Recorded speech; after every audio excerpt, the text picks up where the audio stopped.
Hi everyone.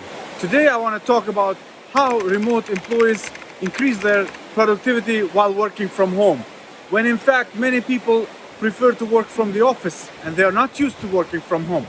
But what do these people do differently so that they get to increase the productivity when they are working from home and they achieve better results than they would when they work from the office? Before we get started, make sure you hit the like button, to subscribe to our channel, and comment below with what other videos you would like to hear from us in the future. One of the first things that remote people do is they try to convert their commute time into exercise. And this means that half an hour or 1 hour that they use to get to work and back, they try to use that time in order to exercise, to go for a walk, to take a walk with a dog or with a family member in the morning, or maybe some exercise, bicycle tour or whatever that they can do in order to exercise and to boost their health. And as you know, boosting your health will give you a boost in productivity as well, because you just feel better, you have more energy, and you can run your day much smoothly than you would otherwise. That's one secret that they have, and I have seen that some of them are using this to their advantage. Some others are converting this commuting time to work time, and they are producing results early in the morning. They wake up early, and by 9 o'clock they have accomplished many things, which frees up more free time for them during the day. And then they use that time to do other things in a more relaxed environment, so they're reducing stress and reducing the time that they feel worried about not being able to accomplish all the things that they want to accomplish. The other thing is remote workers tend to block focus time. When you're in the office, there are too many interruptions. And even if you're blocking time to do productive stuff, you cannot block your employees or colleagues who are just walking in and distracting you with all kinds of things.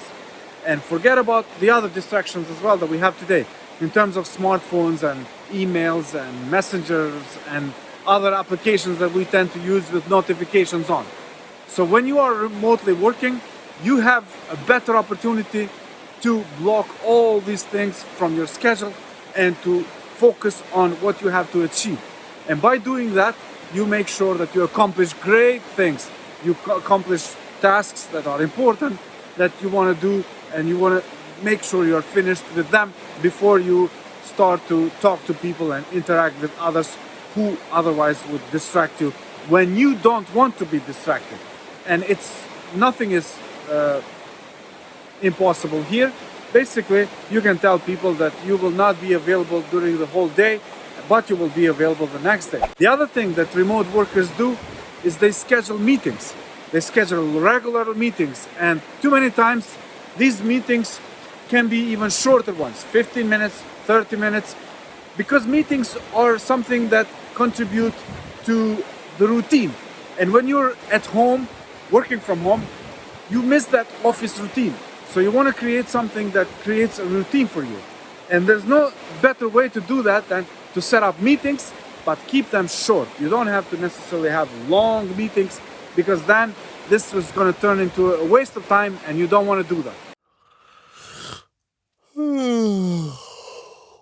But when you know you have a meeting scheduled at 10 to 10:15, what you do before that is basically you do everything that you need to get done before the meeting, but also you prepare for that meeting. So in a way, you are preparing yourself for working.